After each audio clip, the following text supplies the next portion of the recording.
பொருள் வைத்திருந்த ஹெரோயின் வைத்திருந்த லொக்கான தான் போட்டிருக்கு. நினைக்கிறேன் தலைவராக இருக்க வேண்டும். கீழே பார்க்கலாம். වවුනියාවේ පම්මෙමඩු යුද හමුදා කඳුවරේ ප්‍රධානියා. ஆமா ප්‍රධානියා ලෙස කටයුතු කරන கர்னல் வரைக்கும். ஆகவே நான் சொன்ன சரி. அதற்கு பொறுப்பு அதிகாரியாக இருந்தவர். அவர் ஹெரோயினுடன் கைது செய்யப்பட்டிருக்கின்றார். பார்த்தீர்களா?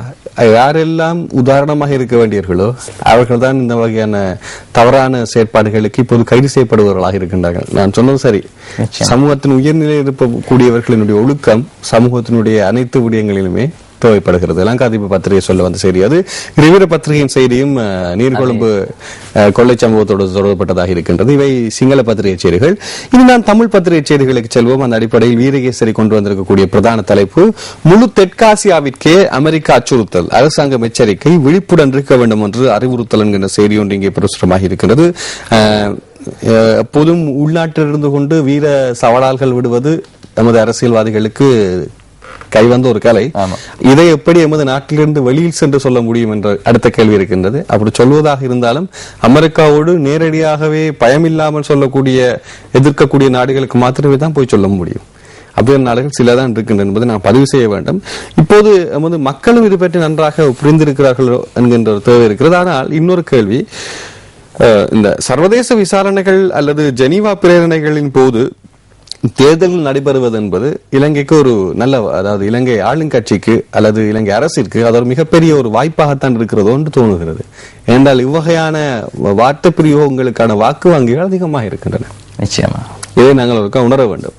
நேற்று நடைபெற்ற அரசாங்கத்தின் செய்தியாளர் சந்திப்பின் பொழுது அமைச்சர் வாசுதேவன் நாணயக்கார இந்த கருத்தினை வெளியிட்டிருக்கின்றார். குறிப்பாக அவர் இடதுசாரி, எப்படியும் அமெரிக்காவுக்கு எதிரான ஒரு கொள்கையோடு தான் சிறு வயதில் இருந்தவர் என்பதை நாங்கள் இந்த இடத்துல சொல்ல வேண்டும். ஆமா, தெற்காசியாவிலே தங்களுக்கான இடத்தை தக்க வைத்துக் கொள்வதற்கு தான் அமெரிக்கா இலங்கைக்கு எதிராக முயற்சிக்கின்றே தவிர உண்மையான நோக்கங்கள் எதுவும் இல்லை என்ற பின்புலத்தில் இவர் கதைத்திருந்தார். அதில் தவறு என்ற சொல்லை பயன்படுத்தக்கூடிய வகையிலும் நாமும் இல்லை. இருக்கக்கூடிய உண்மை நிலைகளும் வேண்டும். அமெரிக்காவினுடைய வெளிவிவகார கொள்கை எடுத்துக்கொண்டீர்களாக இருந்தால் பல நாடுகளுக்கு யுத்தத்தை பிறக்கக்கூடிய அமெரிக்காவிலே அதே பிரச்சனை நடைபெறும் போது அதை கேட்பதற்கு யாருமே இல்லை என்பதை நாங்கள் இந்த இடத்தில் பதிவு செய்ய வேண்டும். மத்திய கிழக்கிலே எவ்வகையாக தமது அரசியல் நகர்வுக்கு கருத்துக்களை வெளிப்படுத்தினார்கள் என்பது ஓரளவு இந்த வெளிவிவகார கொள்கை சர்வதேச விடயங்கள் பற்றிய பார்வையை செலுத்துவர்களுக்கு விளக்கக்கூடிய இருக்கும். டியூனிஷியாவுக்கு என்ன நடந்தது, லெபனானுக்கு என்ன நடந்தது, சிரியாவுக்கு என்ன நடந்தது, இது எல்லோருக்கும் தெரியும். ஆகவே இதையும் நாங்கள் இந்த இடத்தில் மையப்படுத்துவோம். ஆகவே வாசுதேவ நாணயக்கார அமைச்சர்களுடைய கருத்தை நாங்கள் முற்றுமுழுதாக மறுப்பதற்கு இல்லை. அடுத்து இவர் குறிப்பிட்டிருந்தார், உதாரணத்துக்கு சில நாடுகளை குறிப்பிட்டிருந்தார். இந்த நாடுகளுக்கு எதிராகவும் அமெரிக்கா பிரேரணைகளை கொண்டு வந்தது, ஆனால் அவர்களால் எதுவுமே சாதிக்க முடியவில்லை என்றும் தெரிவித்திருந்தார். ஆகவே அதையும் அங்கே குறிப்பிட்டிருக்கின்றனர். அவர்களுடைய பலம் அதிகம் இருப்பினும் நடுநிலைமையான ஒரு விடயங்களை கையாளக்கூடிய ஆளுமை இருக்கின்ற உலகத்தின் தற்போதைய ப்ரொடக்டிவிட்டி நேஷன் என்று சொல்லுகிறார்கள். தயாரிப்பினுடைய இதயம் என்று சொல்லப்படுகின்ற சீனா பொருளாதாரத்தை கைவசம் வைத்திருக்கிறது. அதுக்கு அடுத்த சக்தியாக இருக்கக்கூடிய இந்தியா. இரண்டு நாடுகளும் அமெரிக்காவை எப்படி லாபகமாக பயன்படுத்துகின்றது நல்ல உதாரணம். தேவியாவினுடைய பேச்சு இப்போது இல்லை. இதே ஒரு நல்ல உதாரணமாக இருக்க வேண்டும். அடுத்த செய்தி, நவநீதம் பிள்ளைக்கு அதிகாரம் இல்லை. யார் சொல்லுகிறார்? ஹெலோருமேன் பார்ட்டி சம்பிக்க ரணவக அவர்கள் சொல்லுகின்றார். அது புதுதான ஒரு விடயமும் இல்லை. ஜீப் மோதி விபத்து, அமைச்சர் துமிந்த காயம் என்கின்ற செய்தியாக இருக்கிறது. குருநாகலையில் இந்த விபத்து இடம்பெற்றதாக பதிவு செய்யப்பட்டிருக்கின்றது. கல்வி சேவைகள் அமைச்சர் துமிந்த திசாநாயக்க நேற்று இடம்பெற்ற விபத்து ஒன்றில் காயமடைந்திருக்கின்றார். அவர் சென்ற ஜீப் வண்டி நிறுத்தி வைக்கப்பட்டிருந்த ஒரு டிப்பர் வண்டியுடன் மோதியதில் இந்த விபத்து இடம்பெற்றிருக்கின்றது. விபத்தில் காயமடைந்த அமைச்சர் கொழும்பில் உள்ள தனியார் வைத்தியசாலை ஒன்றுக்கு மாற்றப்பட்டிருக்கின்றார். அமைச்சருடைய ஒரு காலில் உபாதை ஏற்பட்டுள்ளதாக, ஒரு எலும்பு முறிந்துள்ளதாகத்தான் அறிய கிடைக்கின்றது. அடுத்த செய்தி, இலங்கைக்கான தனது விஜயத்தை ஒத்திவைத்துள்ள ஆப்கான் ஜனாதிபதி 19 வீரர்கள் தலிபான் போராளிகளால் கொல்லப்பட்டமே காரணம் என்கின்ற செய்தியாக இருக்கின்றது. இப்போது உள்நாட்டிலிடையே முதல் நேட்டோ படையினர், அமெரிக்க படையினர் என்பவர்களுக்கு எதிராக தலிபான்களுடைய செயற்பாடுகள் இருப்பதை பதிவு செய்தோம். ஆனால் கடந்த 2 வருடங்களிலே உள்நாட்டு வீரர்களுக்கும் உள்நாட்டு ராணுவ வீரர்களுக்கும் தலிபான்களுக்கும் மிகப்பெரிய ஒரு போராட்டம் நடைபெறுகின்றது. அதே நேரத்திலே தனது ஆப்கானினுடைய ஜனாதிபதியும் இதிலே மிகப்பெரிய அளவிலே பாதிப்புகளை முகம் கொடுக்க, ஹமீத் காஸ்ராய் பாதிப்புகளுக்கு முகம் கொடுக்கிறார் என்பது நமக்கு தெரியும். அதுதான் காரணம் என்று சொல்லப்படுகின்றது. ஆப்கான் ஜனாதிபதி நேற்று இரவு இலங்கை வந்தடைய இருந்தார். இலங்கைக்கான உத்தியோகபூர்வ விஜயம் ஒன்று மேற்கொண்டு ஜனாதிபதி மஹிந்த ராஜபக்சேவின் அழைப்பை ஏற்று எனினும் தலிபான் போல் நடத்தப்பட்ட தாக்குதலில் 19 ஆப்கான் போராளிகள் கொலை செய்யப்பட்டதன் பின்னர் அவர் அந்த விஜயத்தினை நிறுத்திக் கொண்டதாகத்தான் சர்வதேச செய்திகள். அதாவது இன்னொரு விடயம் ஆப்கானிஸ்தானை பற்றி சொல்ல வேண்டும். அண்மை காலத்திலே தான் கிரிக்கெட்டிலே நுழைந்தது. எதிர்காலம் பிரகாசமாக இருக்கிறது. 19 வயதுக்குட்பட்ட கிரிக்கெட் போட்டிகளிலே காலிறுதி போட்டியில் விளையாடக்கூடிய வாய்ப்பினை பெற்றிருக்கிறது ஆப்கானிஸ்தான். பங்களாதேஷ், நியூசிலாந்து போன்ற நாடுகள் எல்லாம் முறையடித்து அவர்கள் இந்த தகுதியை பெற்றிருக்கின்றார்கள் என்பது பாராட்டத்தக்க விடயம். ஆஸ்திரேலியாவே ஒரு போட்டியில் வென்றிருக்கிறார்கள். அடுத்த செய்தி, மாணவர்கள் இந்தியாவிற்கு அழுத்தம் கொடுக்க வேண்டும். கலும் மெக்ரே வலியுறுத்தல் நீங்கள் சொன்ன செய்தி இங்கே பதிவு செய்யப்படுகிறது. ஜெனீவா பிரேரணைக்கும் கொட்டகலையில் நடத்தப்பட்ட யாக பூஜைக்கும் தொடர்பில்லை. ஜனாதிபதி பங்கேற்றமை தற்செயல் நிகழ்வு என்கிறார் முத்துசுவலிங்கம். ஒரு சுவாரஸ்யமாக இருக்கிறது. இவை மலையகத்தில் தான் அதிகமாக அரங்கேறும். ஜெனீவா பிரேரணைக்கும் கொட்டகலையில் கேரள நம்பூதிரிகளினால் நடத்தப்பட்ட, நம்பூதிகள் அல்ல லம்பூர்திகள் தான் சொல்லுவாங்க, நடத்தப்பட்ட யாக பூஜைக்கும் எதுவிதமான தொடர்பும் இல்லை. இது வெறும் கற்பனை கதை என மறுப்பு தெரிவிக்கும் இலங்கை தொழிலாளர் காங்கிரஸ் தலைவரும் பிரதி அமைச்சருமான முத்துசுவலிங்கம் இப்படியான செய்தியை சொல்லியிருக்கின்றார். அதாவது பூண்டுலாயில் இடம்பெற்ற தீ விபத்தை பார்வையிடத்தான் ஜனாதிபதி வந்தது என்கிற ஒரு செய்தியையும் இங்கே பதிவு செய்ய விரும்புகிறேன். இந்த பூஜையில் ஜனாதிபதி கலந்து கொண்டிருக்கின்றார். ஆனால் இவர் கூறுகின்ற முறைப்படி இலங்கை தொழிலாளர் காங்கிரசின் தலைவர் பிரதி அமைச்சர் முத்துசிவலிங்கம் கூறுகின்றார், ஜனாதிபதி திடீரெனத்தான் அந்த பூஜையில் கலந்து கொண்டார். அதனை விடுத்து ஏற்கனவே ஏற்பாடு செய்யப்பட்ட ஒரு நிகழ்வாக அது அமையவில்லை. பூண்டுலாவில் இடம்பெற்ற தீ விபத்தை பார்வையிட வந்த ஜனாதிபதி அமைச்சர் ஆறுமுகம் தொண்டமானுடைய அழைப்பை ஏற்று அந்த பூஜையில் கலந்து கொண்டார். குறிப்பாக கூறுகின்ற விடயம் என்னவென்றால், இந்த பூஜை அமெரிக்காவினால் இலங்கைக்கு எதிராக கொண்டு வரப்படுகின்ற பிரேரணைக்கு எதிராக செய்யப்பட்ட ஒரு பூஜை, பிரேரணை தோற்கடிக்கப்பட வேண்டும் என்ற எண்ணத்தில் செய்யப்பட்ட ஒரு பூஜை. இதில் ஜனாதிபதியும் கலந்து கொண்டதாகத்தான் சில இணையதளங்களில் செய்தி வெளியிடப்பட்டதாக அமைச்சர் தெரிவித்திருந்தார். எனினும் அது எந்த விதமான உண்மையும் இல்லை என்பதை வேறு விடயமான ஒரு செயற்பாடு என்ற ஆனால் நமது அதிமேதக ஜனாதிபதி அவர்களை நாங்கள் உண்மையாக பாராட்ட வேண்டும். என்னவென்றால், ஒரு தீ விபத்து இடம்பெற்ற நேரம் தனது வேலைப்பளவுக்கு மத்தியில் அதை சென்று பார்வையிட்டு அதற்கு ஒரு முடிவினை கொடுத்து சென்றிருக்க எதிர்வரும் காலங்களில் திட்டமிடப்பட்ட கட்டுமான பணிகள் இடம்பெறும் ஒரு விடயத்தையும் கூறியிருக்கின்றார். அந்த பெருந்தன்மை உண்மையாக வாழ்த்தப்பட வேண்டிய விடயம் என்பதை எடுத்து நான் கூற வேண்டும். ஜெனீவா மனித உரிமை பேரவை கூட்டம் குறித்த நடவடிக்கைக்கு உயர்மட்ட குழு அடுத்த சில தினங்களில் அமைக்கப்படும் என்கிறார் சுமந்திரன் எம்பி என்கிற செய்தியாக இருக்கிறது. ஒருபுறம் அரசு தரது காய்களை நகர்த்தும் போது தமிழ் தேசிய கூட்டமைப்பு மறுபுறம் இப்படியான காரியங்களையும் கை நகர்த்திக் கொண்டு வருகிறது. தமிழ் தேசிய கூட்டமைப்பின் பாராளுமன்ற உறுப்பினர் சுமந்திரன் கூறுகின்ற விடயத்தினை நாங்கள் நோக்குவமாக இருந்தால், அரசாங்கம் தமிழ் தேசிய கூட்டமைப்பிடம் பேச்சுவார்த்தைகளை முன்னெடுக்க வேண்டும். அதன் பின்னர் தான் பாராளுமன்ற தெரிவுக்குழுவில் பங்கேற்பது குறித்து சிந்திக்க முடியும். அதேபோன்று ஜெனீவா விவகாரம் தொடர்பில் நாங்கள் தற்பொழுது பேச்சுவார்த்தை நடத்தி கொண்டிருக்கின்றோம். எமது நிலைப்பாட்டை நாங்கள் வெகு விரைவில் வெளியிடுவோம் என்ற கருத்தினை வெளியிட்டிருக்கின்றார். ஜெனீவாவில் கலந்து கொள்வதா இல்லையா என்ற தமது தீர்மானங்களை வெகு விரைவில் அறிவிக்க உள்ளதாக அவர் தெரிவித்திருக்கின்றார். தலைவரே வெற்றியோட வாங்க. அந்த பூஜைக்கு அமைச்சர் ஆறுமுகம் தொண்டமான படி என்கின்ற விடயம் அங்கே அவர் மறுத்த செய்தி இங்கே சரியான செய்தியாக பதிவு செய்யப்படுகிறது கனியினுடைய கேலி சித்திரத்தில். அப்ப மறுப்பு உண்மையான கேள்வி இருக்கிறது. தெரிவிப்பது நாங்கள், தீர்மானிப்பது நீங்கள். எல்லாமே அப்படித்தானே அரசியலில் சாதாரண என்பது போன்று. ஆனால் கவலையுடன் ஜெனீவா போவது போன்ற ஒரு அமைப்பை ஜனாதிபதி முக வரைபடத்தினுடைய நுணுக்கங்கள் காண்பிக்கிறது. ஆனால் சந்தோஷத்தோடு இருக்கக்கூடிய அமைப்பு அமைச்சர் ஆறுமுகம் தொண்டமானின் முகத்திலே காணப்படுகிறது. இது வீரகேசரி பத்திரனுடைய கேலி சித்திரம் என்பதையும் இந்த இடத்தில் பதிவு செய்ய வேண்டும். வடமாகாண சபையின் தீர்மானங்களுக்கு மதிப்பளிக்க வேண்டியது அவசியம் என்கின்ற செய்தி ஆசிரியர் தலையங்கம் மாத்திரமாகவே இருக்குமோ என்ற கேள்வியுடன் நாங்களும் சொல்லுகின்றோம். நல்ல ஒரு ஆசிரியர் தலையங்கம், ஆனால் அது ஆசிரியர் தலையங்கமாக மாத்திரமே இருக்குமோ என்கின்ற கேள்வி இருக்கிறது. என்றால் அவர்களுடைய தீர்மானங்கள் எல்லாவற்றிற்குமே ஒரு தேசிய எதிர்ப்பு ஒன்றை நாங்கள் அண்மை காலமாக பார்த்துக் கொண்டிருக்கின்றோம். அடுத்த செய்திகளுக்கு செல்வோம். தினகரன் பத்திரிகை இப்படி சொல்கிறது. நீர்கொழும்பு கொள்ளை சம்பவம், கைதான ஐக்கிய தேசிய கட்சி வேட்பாளர் ரோய்ஸ். பாரிய கொள்ளை சம்பவங்களுடன் தொடர்பு, நீண்ட கால கொள்ளை குற்றச்சாட்டு தொடர்பிலான ஆதாரங்களின் அடிப்படையிலே கைது. பண மோசடி, கொள்ளை, ஆட்கடத்த சம்பவங்களின் பிரதான சந்தேக நபர். இவருக்கு எதிராக நீதிமன்றத்தில் 4 வழக்குகள். சிசிடிவி கேமராக்கள் மூலமே சந்தேக நபர்கள் 3 கைது என்கிற செய்தியாக இருக்கிறது. போலீஸ் ஊடக பேச்சாளர் அஜித் ரோஹன் அவர்கள் தெரிவித்திருக்கின்றார். தினகரனுடைய அண்மை காலமான கேலி சித்திரங்கள், ஆசிரியர் தலைங்கள் எல்லாமே ஐக்கிய தேசிய கட்சி எதிர்கட்சியை துவம்சம் செய்வது போன்றே அமைந்திருக்கின்றது. இது உண்மையாகவே தேர்தல் சட்டங்களுக்கு சரியானவையா இல்லையா என்ற கேள்வி எனக்கும் தான் தெரிகிறது. ஏனென்றால் இது அரச பத்திரிகை. ஆனால் இது பற்றி எந்த ஒரு பேச்சுக்களும், எந்த ஒரு குற்றச்சாட்டுகளும், எந்த ஒரு முறைப்பாடுகளுமோ தேர்தல் ஆணையாளருக்கு சென்றதா எனக்கு தெரியவில்லை. இது தலைப்பு நாங்கள் பார்க்கின்றோம். குளியாப்பிட்டிய தேசத்திற்கு மகுடம் 2 தினங்களில் 4 லட்சம் பேர் வருகை, கண்காட்சி 27 வரை நடைபெறும் என்கிற செய்தி பிரசுரமாக இருக்கிறது. இலங்கையிலிருந்து கடத்தி செல்லப்பட்ட 35 கிலோ தங்கம் ராமேஸ்வரத்தில் 11 கோடி ரூபாய் பெறுமதி. 6 மாவட்டங்கள் கால்வாய் நோயினால் பாதிப்பு, அடுத்த 3 மாதங்களில் இறைச்சி விற்பனை தடை, கோழி இறைச்சிக்கும் முட்டைக்கும் எந்தவித பாதிப்பும் இல்லை என்று நீங்கள் சொன்ன செய்தி இருக்கிறது. இவ்வகையான செய்தியை தினகரன் பத்திரிகை சிறப்பாக தரும். இது மிக முக்கியம் மக்களுக்கு. அடுத்து 6 மாவட்டங்களில் கால்வாய் நோயினால் இறைச்சி விற்பனை தடை செய்யப்பட்டுள்ளது என்கின்ற காலத்தின் தேவை கருதிய ஒரு மாற்றுக்கருத்தான ஒரு தலைப்பு இன்று ஆசிரியர் தெலங்கமாக பிரசுரமாக இருப்பதற்கு மிகவும் மகிழ்ச்சி தருகின்றது. வாழ்த்துக்கள் தினகரனே.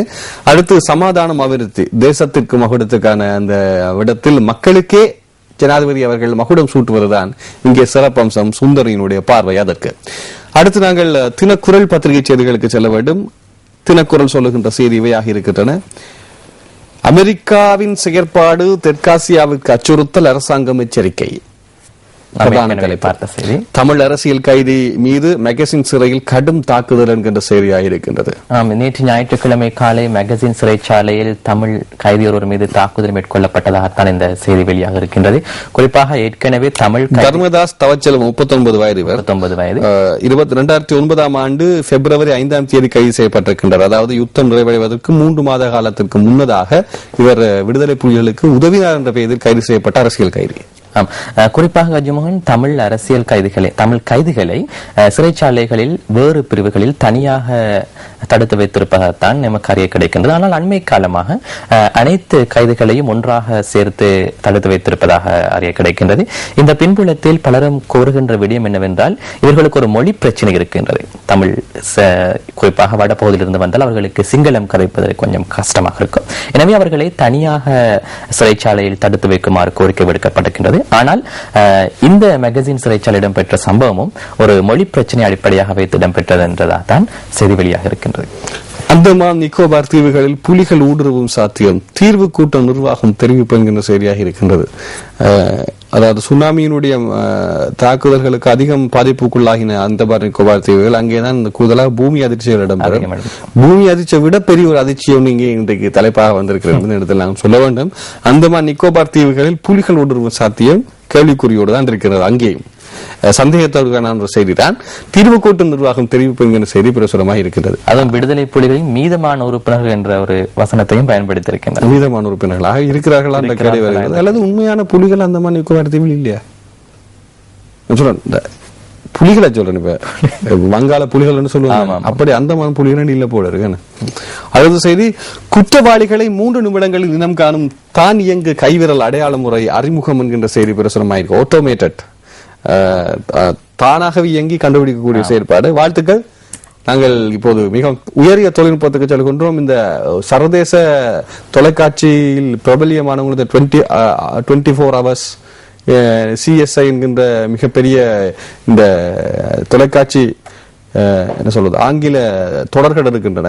அவையெல்லாம் இதோடு மையப்படுத்தின விடயங்கள்ல அவற்றை நாங்கள் நேரடியாகவே பார்க்கக்கூடிய வாய்ப்புகள் நமக்கு கிடைக்கும். போலீஸ் ஊடக பேச்சாளர் மற்றொரு கருத்தினை தெரிவித்திருந்தார். அண்மை காலமாக கடந்த சில தினங்களாக போலீசாருக்கு எதிராக சுமத்தப்பட்ட குற்றச்சாட்டு, குற்றங்களை கண்டும் போலீசார் நடவடிக்கை எடுப்பதில்லை என்று, அதே போன்று குற்றச்சாட்டோடு போலீசார் தொடர்புபட்டதாக குறிப்பிட்டிருந்தார்கள். அந்த அனைத்து குற்றச்சாட்டுகளுக்கும் ஒரு முடிவு கிடைக்கும் என்ற நம்பிக்கை இருப்பதாக குறிப்பிட்டிருந்தார். ஆனால் சட்டம் இங்கே தனது செயற்பாடுகள் இன்னும் அதிகரிக்க வேண்டிய தேவை இருக்கிறது. இதன் பின்னர் அதிகாரங்கள் வழங்கப்பட வேண்டும். ஜெனீவாவிற்கு பிரதிநிதி அனுப்ப தயாராகிறது இந்திய சர்வதேச மன்னிப்பு சபை என்கிற செய்தியாக இருக்கிறது. சர்வதேச மன்னிப்பு சபை தொடர்ச்சியாகவே இலங்கை அரசு மீது குற்றம் சுமத்துகிறது. ஆகவே இந்திய மன்னிப்பு சபை எவ்வகையாக இருக்க போறதுன்னு பார்க்க வேண்டும். நம்பிக்கையில்லா பிரேரணை எப்படி இருக்கிறது என்று பார்த்தீர்களா? இங்கே ஜோன் அமர்துங்க அவர்கள் தான் அங்கே காண்பிக்கப்படுகிறார் புகைப்படத்தில் இல்லையா? அவர் தான் அண்மையிலே ஜெனீவாவுக்கு சென்று வந்தார் அரசாங்கத்து பிரதிநிதிகளோடு. அரசாங்கம் எப்படி பெரிதாக இருக்கிறது பாருங்க. இது பிரதீபினுடைய கேள்வி சித்திரம். முக்கியமாக இதுல 2 விடயங்களை நாங்கள் நோக்குகின்றோம். ஐக்கிய தேசிய கட்சியை பொறுத்த மட்டில் ஐக்கிய தேசிய கட்சி தொடர்ந்து செயலிழந்து காணப்படுகின்றமையும் அரசாங்கம் இவ்வளவு பெரிதாகுவதற்கு ஒரு காரணமாக அமைந்துவிட்டது. அருமையாக சொன்னீர்கள். கோமாரி நோய், இதே தலைப்பு இன்று ஆசிரியர் தலையங்கமாக பல செய்தி பத்திரிகைகள் பிரசுரமாக இருக்கிறது. குறிப்பாக இலங்கையில் தமிழ் பேச மக்கள் என்று சொல்லப்படுகின்ற ஒரு பிரிவினர் இஸ்லாமியர்கள் இருக்கின்றார்கள். அவர்கள் அதிகமாகவே இந்த இறைச்சியை பயன்படுத்தக்கூடியவர்கள். அவர்களுக்கு தான் நாங்கள் அதிகமாக இந்த பற்றி கூற வேண்டும். இந்த கோமார நோய் இருப்பதனால் தற்காலிகமாக உங்களுடைய இறைச்சி பாவனின் அளவை குறைப்பது சால சிறந்தது என்பது சொல்ல வேண்டும். இது இல்லாவிட்டால் பல தொற்று நோய்கள் ஏற்படக்கூடிய வாய்ப்புகள் இருக்கிறது. கோழி இறைச்சி முட்டைக்கு எந்த விதமான தயக்கமும் பயமும் இல்லை, நீங்கள் பயன்படுத்தலாம். சுடரொளி பத்திரிகையினுடைய செய்திகளுக்கு செல்வோம். பிரதான தலைப்பு: ஆசியாவில் கால் பதிக்கவே இலங்கை மீது பிரேரணை, அமெரிக்காவை போட்டு தாக்குகிறது இலங்கை, கட்டளையிடும் அதிகாரம் ஐக்கிய நாடுகளுக்கு இல்லையாம் என்கிற செய்தி. நீங்கள் பார்த்தீர்களா இருந்தால் தினகரன் தவிர்ந்த ஏனைய பத்திரிகைகள் எல்லாமே இதை பிரதான தலைப்பாக சுமந்து வருகின்றன. ஆகவே ஒரு தமிழ் எதிர்ப்பு விடயம் அல்லது தமிழர்களுக்குரிய எதிர்ப்பு விடயம் என்பதை மையப்படுத்தின ஒரு பதிவாக இது இருக்கிறதோ என்கின்ற ஒரு சந்தேகம் நமக்கு வருகின்றது. எனவே அமெரிக்காவை இன்னும் அதிகப்படுத்துவது ஒரு விடயம் போன்று இருக்கின்றது. நாங்கள் பார்க்கின்ற போது சிங்கள பத்திரிகைகள் அனைத்து பத்திரிகைகளும் பிரதான தலைப்புச் செய்தியாக இந்த ஐக்கிய தேசிய கட்சியின் வேட்பாளருடைய செய்தி வெளியாக இருந்தது. தமிழ் பத்திரிகைகளில் இந்த செய்தி வெளியாக இருக்கு. இதை கண்டுவிட்டு தான் இந்த காலையில் இருந்து ஆங்கில பத்திரிகை முதலில் எடுத்து சிங்கள பத்திரிகை எடுத்து தமிழ் பத்திரிகை எடுத்து, அதாவது இந்த பத்திரிகையாளர்களும் கூட தமது இனம் சார்ந்த அல்லது இன விரோத சொற்பிரயோகங்களிலும் தலைப்புகளிலும் தான் ஈடுபாடு அதிகம் காட்டுகிறார்களோ என்ற கேள்வி வருகிறது. பத்திரிகையாளரா அல்லது அந்த நிறுவனங்களா என்ற கேள்வியும் வருகிறது. இருப்பினும் இவற்றிலிருந்து நாமும் விடுதலை, ஊடகவியலராக நாம் விடுதலை செய்யவில்லை என்றால் அந்த மக்களை காப்பாற்றுவதற்கு வலி மிகவும் குறைவாகவே இருக்கும் என்பதை நாங்கள் பதிவு செய்ய வேண்டும். புதைக்கப்பட்டோரின் ஆத்ம சாந்திக்காக திருக்கேதீஸ்வரத்தில் நேற்று பிரார்த்தனை, காணாமல் போனோரின் உறவுகள் கண்ணீர் அபிஷேகம் என்கின்ற செய்தியாக இருக்கின்றது. அருமையான சொற்பதம் பிரயோகிக்கப்பட்டிருக்கின்ற இந்த தலைப்பிலே அது சொற்பதம் என்பது அருமையாக இருக்கின்றது. ஆனால் அதற்குள்ளே இருக்கக்கூடிய விளக்கம் எமது கண்ணீருக்கான அல்லது கண்ணீர் வருவதற்கான ஒரு வாய்ப்பாகவும் அது கொடுக்கிறது. என்றால் 75 உயிர் என்பது லேசப்பட்ட ஒரு விடயம் அல்ல. 81 நேற்றோடு 81 6 நேற்றும் அதிகரிக்கப்பட்டிருக்கு. அப்படி பார்த்தால் திட்டமிடப்பட்டதா இல்லையா, தமது உறவினர்கள் தான் அங்கே புதைக்கப்பட்டிருக்கிறார்கள் தெரியாமல் வந்து அழுது கொண்டிருக்கும் காணாமல் போனோரின் உறவுகள் என்பதையும் இந்த இடத்தில் பதிவு செய்ய வேண்டும். கவலைக்கிடமான ஒரு செய்தி. மன்னார் திருக்கேதீஸ்வரம் மனித புதைக்குழியின் அகழ்வு பணிகள் இன்றும் இடம்பெறவிருக்கிற 31வது நாளாக இதுவரையும் 81 எலும்புக்கூடுகள் மீட்கப்பட்டிருக்கின்றமையும் குறிப்பிடத்தக்க விடயமாகும் இருக்கின்றது. நோ ஃபயர் சோன் படத்துக்கு இந்தியாவில் தடை விதிப்பு, இலங்கையுடன் நட்புறவே காரணம். சிங்கள ராவைக்கு எதிராக போலீசில் முஸ்லிம் காங்கிரஸ் முறைப்பாடு, பதிவு செய்தார் அக்கறை பற்றிய எதிர்கட்சி தலைவர் என்கிற செய்தியாக இருக்கின்றது. இந்த செய்தியை நாங்கள் தவிர்த்து விடுவோம் என்றால் இலங்கை சுமூகமாக இருக்க வேண்டிய தேவை எமக்கு இருக்கிறது. அல்லாவிட்டால் இன்னும் ஒரு தேவையற்ற ஒரு அழுத்தத்துக்கு நாங்கள் செல்ல வேண்டி வரும். இதே போன்று சிங்கள அமைப்பினர் சொல்லக்கூடிய குற்றச்சாட்டுகளை நாங்கள் தவிர்ப்பதும் சிறப்பான விடயமாக எமக்கு இருக்கு. அது பெரிய ஒரு குற்றச்சாட்டுகள் மாத்திரமே, அதை தெரியப்படுத்த போய் ஒரு இனமுறுகளுக்கான அடிப்படையை நாங்கள் கொடுக்க வேண்டிய தேவை இருக்காது என்று தோணுகிறது. வன்னி மாவட்டத்தில் அதிகாரம் அரசு அதிகாரிகளிடமா அல்லது கல்வி? இதே கேள்வி நமக்கு எவ்வளவோ காலமாக இருக்கிறது. இந்த சுடரொளி ஆசிரியர் தலையங்கம் அதை துணிந்து பதிவு செய்திருக்கின்றது. ஷபாஸ், சரியான போட்டி. ஜெயலலிதாவுக்கு மன்மோகன் சிங்குக்கும் இடைபெறுகின்ற அந்த போட்டியை கண்டு ரசிக்கின்றார் சக்கர நாற்காலியில் இருந்து கொண்டு கலைஞர் கருணாநிதி என்பதை ஜேபி கேலி சித்திரத்தோடு போடுகின்றார். இந்த கத்தியை வைத்துக் கொண்டவர்கள் யுத்தம் புரிவது, நீதிக்கு என்று சொல்லப்படுகின்ற யுத்தம் புரிவது உண்மையிலேயே இலங்கை விடயத்தை வைத்துக் கொண்டுதான். அந்த விடயத்தால் தமது நாட்டு மக்களுக்கும் தமது நாட்டுக்கும் எந்த தொடர்பும் இல்லை. அவை வாக்கு வங்கிகளை இன்னும் பலப்படுத்துவதற்கு தான் இலங்கையினுடைய விடயம் இங்கே கையாளப்படுகிறது, மறக்கக்கூடாது. அதாவது ராஜீவ்காந்தி கொலை வழக்கின் குற்றவாளிகள் இந்த எந்த அடிப்படையில் விடுதலை செய்யப்படுகிறார் என்ற ஒரு கேள்வி இருக்கின்றது. உண்மையிலேயே வாக்குகளை அடிப்படையாகவே இடம்பெறுமாக இருந்தால் ஒரு பாரிய குற்றம், அல்லது உண்மையிலேயே விடுதலை செய்ய வேண்டும் என்ற எண்ணத்தோடு இடம்பெற்றால் அது வேறு விடயம். ஹெரோயின் வைத்திருந்த லெப்டினன்ட் கர்னல் இடைநிறுத்தம் ராணுவ சட்டத்தின் கீழும் நடவடிக்கை. நாங்கள் அப்போது பார்த்த செய்தி. சாரதி இருந்தும் பாதை மாறி சென்ற கண்டிக்கான ரயில், முதல் சாரதி இல்லாம தனியா போயிருக்கு ரயில், இது சாரதியோட மாறி போயிருக்கு. அப்ப சாரதிக்குள்ள போய் போச்சோ தெரியல. முதல்ல ட்ரெயினுக்குள்ள போய் போச்சோன்னு சொன்னாங்க, இப்ப சாரதிக்குள்ளையும் போய் பிடிக்கலாம் தானே. கண்டுபிடிக்க வேண்டிய கடமை இனி வரும் காலகட்டத்தில் போலீசாரை விட அதிகமாக மந்திரவாதிகளுக்கு தான் இருக்கும். ரயிலில் அதிகமாக அவ்வாறான சம்பவங்கள் இடம்பெறுவதை அவதானிக்கின்றோம். இனி மந்திரவாதிகளை தான் நாங்கள் இனிமேல் அதிகமாக பேய் என்று சொல்லி. மகாவலியில் மூழ்கிய 4 மாணவர்களில் 3 காப்பாற்றப்பட்டனர், ஒருவர் உயிரிழப்பு. அந்த காப்பாற்றப்பட்டதற்கு உதவி புரிந்தவர்களை நாங்கள் வாழ்த்துகின்றோம். கொழும்பைச் சேர்ந்த 16 வயதான மாணவர் உயிரிழந்திருக்கின்றார். ஆகவே கண்டி பொல்கோல அணைக்கட்டு பால் மகாவலி கங்கையில் மூழ்கிய 4 மாணவர்கள். எனவே அப்படி என்றால் இவர்கள் எல்லோரும் ஒரு சுற்றுலா சென்றிருக்க வேண்டும் நினைக்கிறேன். குறிப்பாக இந்த கொழும்பிலிருந்து செல்கின்ற இளைஞர்கள் அச்சமின்றி ஒவ்வொரு பிரதேசங்களும் இருக்கின்ற ஆறுகளில் குளிப்பதற்கு முயற்சிப்பார்கள். ஆனா ஆறுகளை பற்றி எந்த விதமான முன்னேற்பாட்டு குறிப்பாக நீச்சல் தெரியாதவர்கள் அதிகமாக இருக்கின்றார்கள். நீர்த்தடாகங்களிலே கொழும்புல இருக்கின்ற கல்லூரி நீர்த்தடாகங்களில் நீந்தத்துக்கு அங்கு ஆற்றில் நீந்த முடியும் என்ற எண்ணத்திலே அவர்கள் பாய்கின்றனர். முடியாது என்பது இப்போது தெரியும். பல சம்பவங்கள் பதிவாகிவிட்டது. அவ்வாறான சம்பவங்கள் அவ்வாறு இடம்பெற்றும் கூட இன்னும் அந்த அக்கறையில்லாமல் செயற்படுகின்றமை கவலைக்குரிய விடயம். அம்பாறை மாவட்ட மணிக்கு அனுராதபுரம் மாவட்டத்தில் இருக்கக்கூடிய கஹாட்ட கஸ்திகிலி உங்களுக்கு தெரிந்திருக்கும். இந்த இடத்திலே 8 மாணவிகள் பாலியல் துஷ்பிரயோகம். கணினி பாட ஆசிரியர் சந்தேகத்தில் கைது. கணினியை வச்சு எப்படியெல்லாம் விளையாட்டு காட்டிருக்கிறார். இவர்களை விடுவிப்பது தவறான விட இப்படியானவர்களைத்தான் சமூகத்திலிருந்து விலக்க வேண்டிய தேவை சமூகத்துக்கு போது அதிகமாக இருக்கிறது. இவை மெட்ரோ பத்திரிகையினுடைய செய்திகளாக இருக்கின்ற நாணயம் கொண்டு வந்திருக்கக்கூடிய செய்திகள். விதவைகள் தமது வாழ்வாதாரத்தை கொண்டு நடத்த உதவுங்கள். சமூக ஆர்வலர்கள் கோரிக்கை. வடகிழக்கு 89,000 விதவைகள், வடக்கில் 40,000, கிழக்கில் 49,000, 12,000 பேர் 40 வயதிற்கு குறைந்தவர்கள், 8,000 பேர் சராசரி 3 பிள்ளைகள் உடையவர்கள் என்கின்ற செய்தி இங்கே கவலைக்கிடமான ஒரு செய்தி. ஒரு காலகட்டத்துக்கு முதல் 2-3 மாதங்களுக்கு முதல் 1,30,000 பதிவு செய்யப்பட்டிருந்தது. இப்போது 89 என்று சொல்லப்படுகின்றது. பதிவிலே இருக்கக்கூடிய சந்தேகங்களை நாங்கள் இந்த இடத்திலே நாங்கள் பதிவு செய்கின்றோம். இருப்பினும் அதிகப்படியான கேள்விக்கு உட்படுத்தக்கூடிய செய்தி. அதே நேரம் இன்னும் ஒரு செய்தி இருந்தது. நிதி உதவி செய்வதற்கென்று செல்லக்கூடிய அதாவது தனியார் நிறுவனங்கள் சில அதிகாரிகள் இந்த விதவைகளை துஷ்பிரயோகம் பண்ணிய செயற்பாடுகள் போலீசிலே பதிவு செய்யப்பட்டு துணிந்து நானும் கூறுகிறேன். இவர்களுக்கு எதிராகவும் கடுமையான தண்டனை கொண்டு வரப்பட வேண்டும். ஏழ்மை என்பது அவர்களது மானத்தை விற்பதற்கான ஒரு அத்தாட்சி அல்ல. ஏழ்மைக்கும் தன்மானத்துக்கும் 2 வகையான தொடர்பு இருக்கின்றது. அவர்கள் வாழ்வதற்கு தேவையானவர்கள். அவர்களுக்குரிய அனைத்து அமைப்புகளும் இந்த சமூகம் கொடுக்க வேண்டும். சட்டம் அதற்கு உதவி புரிய வேண்டும். போலீசார் இனிமேல் இந்த குற்றவாளியை கண்டுபிடிப்பதற்கு இந்த கைவிரல் அடையாளங்களையும் பயன்படுத்துவோம். வடமாகாண முதலமைச்சர் அண்மையில் ஒரு கருத்தினை வெளியிட்டிருந்தார். ஏனைய மாகாணங்களை போன்ற வடமாகாணம் பல சவால்களுக்கு முகம் கொடுக்கின்ற ஒரு மாகாணம். குறிப்பாக இந்த விதவைகளும் அதில் ஒரு முக்கிய பங்களிப்பு வகிப்பதாக அவர் குறிப்பிட்டிருந்தார். இந்திய வம்சாவளி தமிழர்களின் மேம்பாட்டில் ஐக்கிய தேசிய கட்சியின் தனிப்பிரிவு யோகராஜன் எம்பி தகவல். அவர் தனிமையாக ஐக்கிய தேசிய கட்சி வளர்ப்பதற்கு முயற்சிக்கின்றார். இந்தியா 5 பில்லியன் ரூபாய் செலவில் மலையகத்தில் வீடமைப்பு திட்டம் என்கின்ற செய்தி. வடமாகாண சபைக்கு கூடுதல் அதிகாரம் நிதி வழங்கினால் அபிவிருத்தி சாத்தியமாகும். பொறியியல் முன்னாள் பேராசிரியரின் சின்னத்தம்பி சொல்லக்கூடிய செய்தியாக இருக்கின்றது. இவை இன்றைய தினம் நாணய பத்திரிகையினுடைய செய்திகளாக இருக்கின்றன. அனைத்து பத்திரிகையினுடைய செய்திகளையும் இன்று பார்த்துவிட்டோம். இன்று வெளிவந்திருக்கக்கூடிய பத்திரிகைகள். நாளைய தினமும் சக்தி பிரஸ் ரிலீஸ்ல சந்திப்போம். தொடர்ந்து குட் மார்னிங் ஸ்ரீலங்கா இருக்கின்றது. நன்றி ரியா சாரிஸ். நன்றி கஜ்மோகன். இணைந்திருங்கள். தொடர்ந்து உங்களோடு சந்திப்போம் என்று கூறி விடைபெற்று செல்லும் நான் கனவன்போடு கஜ்மோகன். நன்றி நேயர்களே.